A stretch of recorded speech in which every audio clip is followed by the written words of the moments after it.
जी तो व्यूअर्स, आज की वीडियो में मैं आपको बताने वाला हूँ कि कौन सी प्रोडक्ट बाय करनी चाहिए, कौन सा इन्वर्टर लेना चाहिए, सोलर पैनल कौन सा लेना चाहिए और बाइंग टाइम कब है। क्योंकि आप सबको पता है कि सोलर पैनल्स और इन्वर्टर्स की प्राइसेस में एक बड़ा ह्यूज ड्रॉप आया है। तो क्या ये प्राइसेस और नीचे जाने वाली हैं या मार्केट दोबारा रिवाइव करेगी, मार्केट उठेगी, प्राइसेस और ऊपर जाएंगी, प्रोडक्ट की शॉर्टेज होगी या प्रोडक्ट आपको पूरा सिविल मिल जाएगी। ये सारी बातें हैं इस वीडियो के अंदर, तो वीडियो को कंप्लीट देखिएगा, एंड तक देखें जरूर। हमारे पेज को लाइक और सब्सक्राइब करें, अपने फ्रेंड्स एंड फैमिली के साथ शेयर करें ताकि जो इन्फॉर्मेशन आपको मिल रही है वो आपके फ्रेंड्स और फैमिली के साथ भी अपडेटेड रहे दोनों। अस्सलाम वालेकुम व्यूअर्स, मेरा नाम है सलमान खालिद और कूल लाइन एनर्जी की इंडस्ट्री इन्फॉर्मेशन में मैं आज आपको बताऊंगा कि कौन सा इन्वर्टर बाय करना चाहिए, कौन से सोलर पैनल लेने चाहिए, बाइंग डिसीजन क्या सोच समझ के आपने बाइंग डिसीजन लेना है, और जो मार्केट की सैचुरेशन थी वो क्या आया, सैचुरेशन पॉइंट आ चुका है या नहीं। इसके अलावा हम इस पर भी बात करेंगे कि जो मार्केट में सोलर पैनल की प्राइसेस का ड्रॉप आया था वो क्या सस्टेन कर पाएगा या इसमें दोबारा से प्राइस इंक्रीज आने वाला है। तो सबसे पहले हम बात करते हैं मार्केट की पॉलिसीज़ पे, मार्केट की प्राइसिंग मैकेनिज्म पे। तो डेफिनेटली जो सोलर पैनल की प्राइसेस 140 रुपये पर वॉट तक जा चुकी थी, अब वो ड्रॉप होके 80-85 रुपीज़ तक आ गई हैं। अब इसमें काफ़ी सारे ब्रांड्स हैं, काफ़ी सारे मॉडल्स हैं सोलर पैनल के, जिसमें जे सोलर है, जिनको है, कैनेडियन सोलर है, लॉन्जी सोलर है, ट्रीना है और एंड सो ऑन, काफ़ी सारे ब्रांड्स। और इन सारे ब्रांड्स की प्राइस कहीं पर भी 80 रुपीज़ पर वॉट से लेके 100 रुपीज़ पर वॉट तक अभी भी इसके दरमियान में फ्लक्चुएट करती है। तो बहुत सारे लोग मेरे से ये सवाल करते हैं कि जी ये प्राइसेस इतनी ड्रॉप हुई हैं, क्या ये और ड्रॉप होने जा रही हैं? तो उसका सिंपल सा आंसर है कि जहाँ पर ये प्राइसेस आनी थी मेरे ख्याल में वो एक अपना बेंचमार्क अचीव कर चुकी हैं। बेंचमार्क जो है वो एक प्राइस का बॉटम आ चुका है। प्राइस का बॉटम जब हम बात करते हैं तो अगर इसमें अगर 2-3 रुपये 4 रुपये का फर्क और भी पड़ता है तो दैट इज वो बहुत ज़्यादा कोई इतना ज़्यादा आपको फर्क नहीं पड़ेगा, क्योंकि अगर कोई 2-3 रुपये का फर्क पड़ता है तो फिर इसका मतलब है कि आप उतना वेट कर रहे हैं और उतना अपना बिजली का बिल ज़्यादा दे रहे हैं। तो the best time to buy solar is now. उसकी वजह यह है कि आप अभी सोलर अपना लगाएं, इसको इंस्टॉल करवाएं। गर्मी शदीद बढ़ती जा रही है, घर के लोड्स जो है वो भी इसी हिसाब से बढ़ते जाएंगे।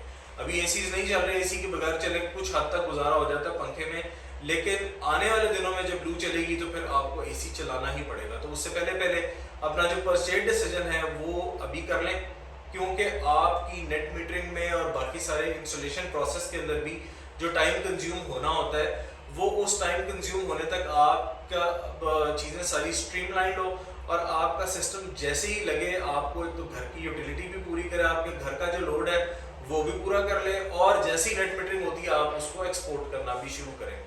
प्राइसेस जो है जिस तरह पहले आपको मैंने बताया, प्राइसेस एक बड़ी अफोर्डेबल लिमिट तक नीचे गिर चुकी हैं। अब जो सिस्टम है ऑन एन एवरेज अगर हम बात करें 10 किलोवाट के सिस्टम की, तो यही 10 किलोवाट का ऑन ग्रिड सिस्टम कहीं पर भी आज से 1-2 महीने पहले तक की अगर बात कर लेते हैं तो 20 से 22 लाख रुपए के अंदर फॉल करता था। ऑब्वियसली डिपेंड करता था कि पैनल कौन सा लगा रहे हैं, इन्वर्टर कौन सा है, स्ट्रक्चर टाइप क्या है, तार की क्वालिटी क्या है। तो वो 2 लाख रुपए की 2.5 लाख रुपए की जो वेरिएशन है वो इन्हीं प्रोडक्ट डिटेल्स की वजह से। अब जब आज की हम बात करते हैं तो 10 किलोवाट का सिस्टम आपको 16 लाख रुपए के प्लस माइनस राउंड अबाउट में लग जाता है। तो there is a huge difference in price. 5 से 6 लाख रुपए का डिफरेंस जो है वो एक्सपेक्टेड तो था, लेकिन एक दम आ जाएगा ये फोरकास्टिंग में नहीं था। अब चूंकि एलसीज की पोजीशन बेहतर हो गई है, माल आना शुरू हो गया है, रेगुलर मैकेनिज्म पे आ रहा है, रेगुलर जो है वो आपकी शिपमेंट्स जो है वो इनलाइन लगी हुई है। ऑल्दो बैंक्स की तरफ से काफ़ी ज़्यादा हर्डल्स आ रही हैं, लेकिन फिर भी जो इंपोर्टर्स हैं, जो लोग सामान मंगवाते हैं, उस चीज़ को एक्नॉलेज करेंगे कि उनको थोड़ा सा रिलीफ ज़रूर दिया गया है इस सिलसिले में। तो अब आगे हम जब ये बात कर चुके हैं कि ये परचेज डिसीजन कब करना चाहिए, तो the time to invest is now. इसके बाद हम बात करते हैं कि हमारे पास कौन कौन सी प्रोडक्ट है 2023 में कि जिस पे हमें फोकस करना चाहिए और जो प्रोडक्ट बड़ी ज़बरदस्त है। परचेज डिसीजन में आपको किन चीज़ों का ख्याल रखना चाहिए, अब उस पर बात कर लेते हैं कि पैनल्स जो हैं वो कौन से परचेज करने चाहिए। तो ले जी, पैनल्स में जो टियर 1 के जो पैनल्स हैं उसके अंदर टॉप 4 या टॉप 5 में अगर आप देख लें तो लॉन्जी है, जिनको है, कैनेडियन है, ट्रीना है और जे सोलर है। इनमें से कोई भी आपने लेना हो तो अपना परचेज डिसीजन आप इन ब्रांड्स में से कर सकते हैं। सोलर पैनल में अब चूँकि एक बड़ी पुराना ये मसला चलता आ रहा है कि B grade C grade panels जो है वो भी ए ग्रेड इम्पोर्ट के साथ ही मार्केट में अवेलेबल होते हैं, और हमें अक्सर जो है वो लोग पूछते हैं कि जी इन दोनों में डिफ्रेंशिएट कैसे कर लें, कि देखने में तो ऑब्वियसली ए ग्रेड और बी ग्रेड सेम लगता है, सी ग्रेड या डी ग्रेड में जो है वो फिजिकल डिफेक्ट्स भी नज़र आते हैं और सारी चीज़ इस तरह से। तो बड़ा सिंपल सा मैकेनिज्म है जी, आप पैनल का जो बार कोड है, कुछ जो कंपनीज हैं उनकी बार कोड स्कैनिंग की ऑप्शन भी मिलती है, आप उनकी ऐप डाउनलोड कर लें, उसके अंदर अपना बार कोड स्कैन करें, वो आपको उसी वक्त पैनल की ऑथेंटिसिटी का बता देता है कि इसका बैच नंबर क्या है, सीरियल नंबर के अकॉर्डिंगली कि ये उधर से मैन्युफैक्चर हुआ। अब जो बी ग्रेड पैनल है उसकी ज़ाहिर ऑफिशियली कोई वारंटी नहीं है, उसका कोई क्लेम नहीं है, तो उसका कोई रिकॉर्ड भी नहीं आता।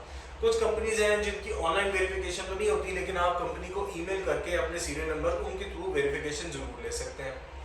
अब एक और प्रॉब्लम आता है, आपने पैनल जो है वो बाय कर लिया, पैनल की फ्लैश रिपोर्ट्स हैं और PSICOC जो सारे डॉक्यूमेंट्स हैं वो भी उन्होंने दिखा दिए, तो क्या हमारे पास डॉक्यूमेंट्स की वेरिफिकेशन की क्या कोई गेज है चेक करने के लिए कि डॉक्यूमेंट्स ऑथेंटिक हैं या नहीं? बिल्कुल, आप कंसर्न अथॉरिटी से डॉक्यूमेंट्स भी वेरीफाई कर सकते हैं, लेकिन अगर आपने सिर्फ फिजिकली डॉक्यूमेंट्स किसी ने आपको दिखाकर टेम्पर्ड डॉक्यूमेंट्स और उसकी फोटोकॉपीज निकाल कर, जिस तरह कभी हुआ करता था कि जापानीज गाड़ी इंपोर्ट होती थी और उसकी ऑक्शन शीट एक बनती थी, तो ऑक्शन शीट जो है वो भी यहाँ पर टेम्पर या 2 नंबर या उसको प्रिंट करके वो मार्केट में आ जाती थी, और जो एक्सीडेंटल गाड़ी थी उसको भी जो है वो जेन्युइन करके बेच दिया करते थे। तो जनाब हमारी इंडस्ट्री का एक फ्लॉ है, ये भी एक इनसाइट मैं आपको बता रहा हूँ कि आपने जब भी एक तो पैनल लेना है, ऑथराइज्ड डिस्ट्रीब्यूटर, ऑथराइज्ड वेंडर और ऐसा बंदा जो कि आपकी पैनल की वारंटी क्लेम आपको दे, हेल्पफुल हो, आपके साथ खड़ा हो, प्रॉपर बिजनेस। किसी ऐसे ट्रेडर से, किसी ऐसे आप इंडेंटर से या किसी ऐसे डिस्ट्रीब्यूटर से बाइंग ना करें जिसको आप नहीं जानते हैं, जिसके पास प्रॉपर बेचने की लाइसेंसिंग नहीं है, ADB प्रूफ नहीं है, और बहुत सारे ऐसे वेंडर आजकल जो स्टॉक लॉट्स जो है वो ए ग्रेड करके बेच रहे हैं। अफसोस का मकाम है, लेकिन कुछ लोगों को खुद भी पता नहीं होता कि वो क्या बेच रहे हैं, just for the sake of business, अपने प्रॉफिट टेकिंग के लिए जो चीज़ भी आ रही है उसको वो सेल पे लगाया हो। खैर, पैनल का मैंने आपको बता दिया। अब इन्वर्टर्स की बात करते हैं, तो ऑन ग्रिड इन्वर्टर्स से हम स्टार्ट लेंगे। ऑन ग्रिड इन्वर्टर्स में आपका अगर तो हम बात करते हैं टियर 1 प्रीमियम ब्रांड्स की, तो उसमें आप देख लें SMA है, फ्रोनस है, इस तरह आउटबैक के इन्वर्टर्स हैं जो कि जर्मनी और USA की मैन्युफैक्चरिंग में आते हैं। इस तरह अगर हम लोकल टियर 1 की बात करते हैं, तो टियर 1 में फिर आपका Huawei, GoodWe, Sofar, SAJ, Solis, you just name it, यहाँ पे इन्वर्टर्स की भरमार हुई है।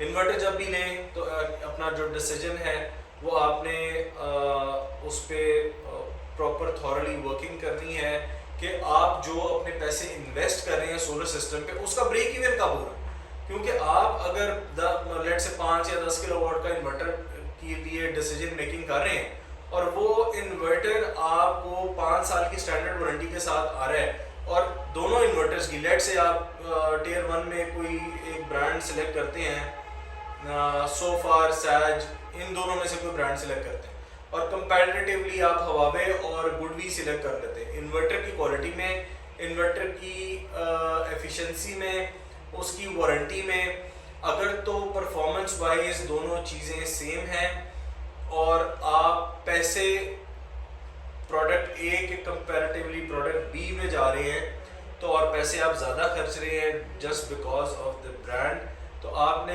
ये डिसीजन सोली आपका है कि आपने ब्रांड की तरफ जाना है या प्रोडक्ट स्टेबल प्रोडक्ट और अपनी कॉस्ट कटिंग की तरफ जाना है। तो दोनों मैकेनिज्म्स हैं। मैं आपको कभी भी इन्फोर्स नहीं करूँगा कि आप जो है वो हल्की प्रोडक्ट लें या कम प्राइस की प्रोडक्ट लें।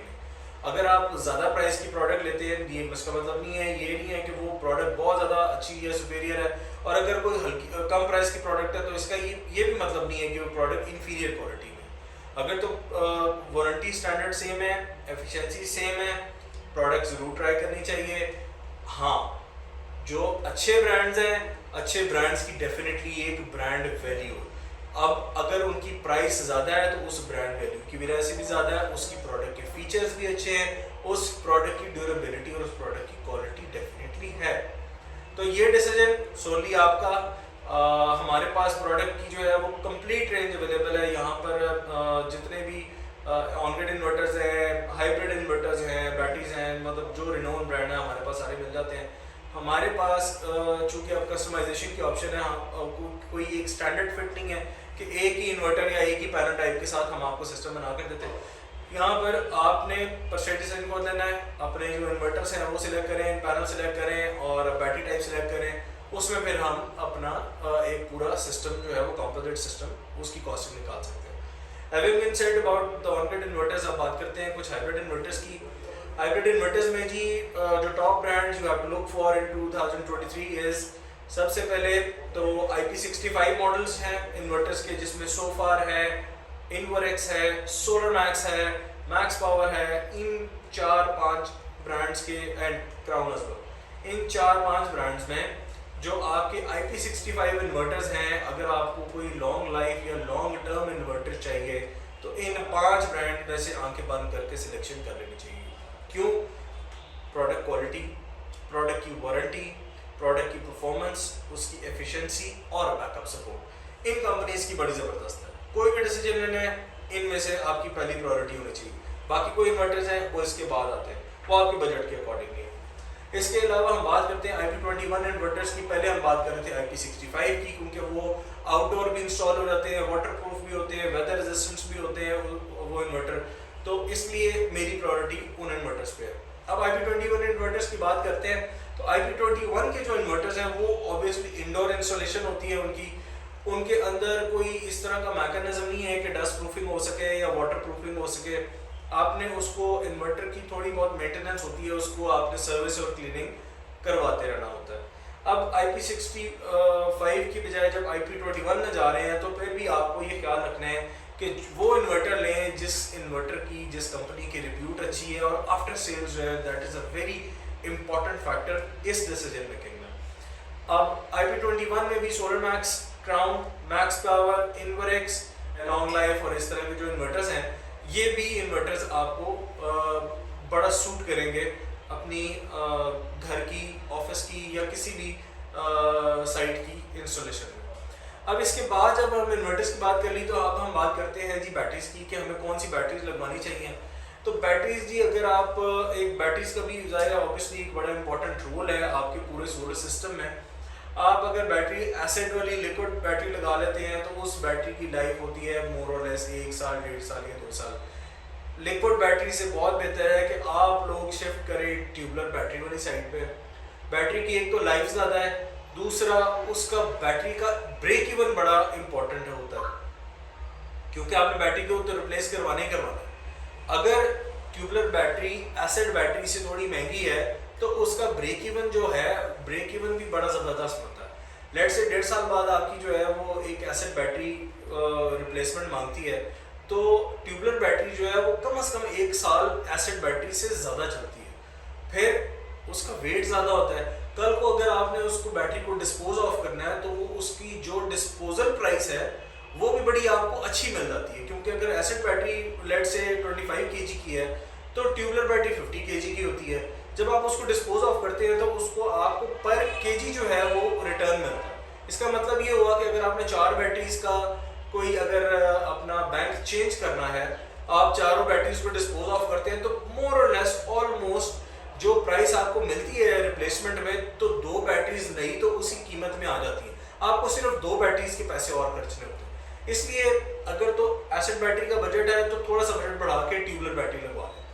ट्यूबुलर बैटरी से अगर आप सुपरसीड एक्सेस थोड़ा सा करना चाहते हैं अपने बजट को, और आप चाहते हैं कि आप हैसल फ्री हो जाएं और आपको वाटर मेंटेनेंस और इस तरह की चीज़ें ना करनी पड़े, तो फिर आपको ड्राई जेल बैटरी की तरफ जाना चाहिए, जो कि almost it is twice the cost of tubular battery.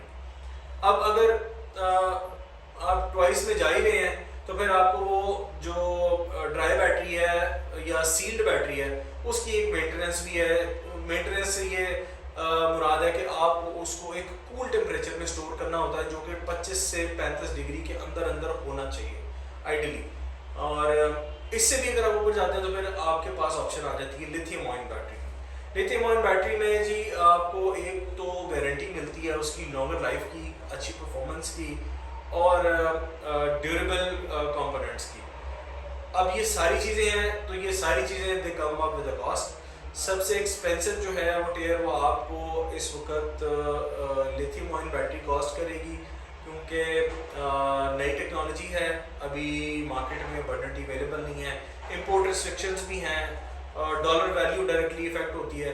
इसलिए जो लिथियम आयन बैटरी है वो आपको अभी फ़िलहाल तो थोड़ा एक्सपेंसिव साइड पे लगेगी, लेकिन लॉन्गर रन पे आप उसे देखें तो लॉन्गर रन में उसके बड़े आपको बेनिफिट्स मिलते हैं। तो व्यूअर्स, ये थी आज की मार्केट इनसाइट। उम्मीद करते हैं आपको आज की वीडियो पसंद आई होगी।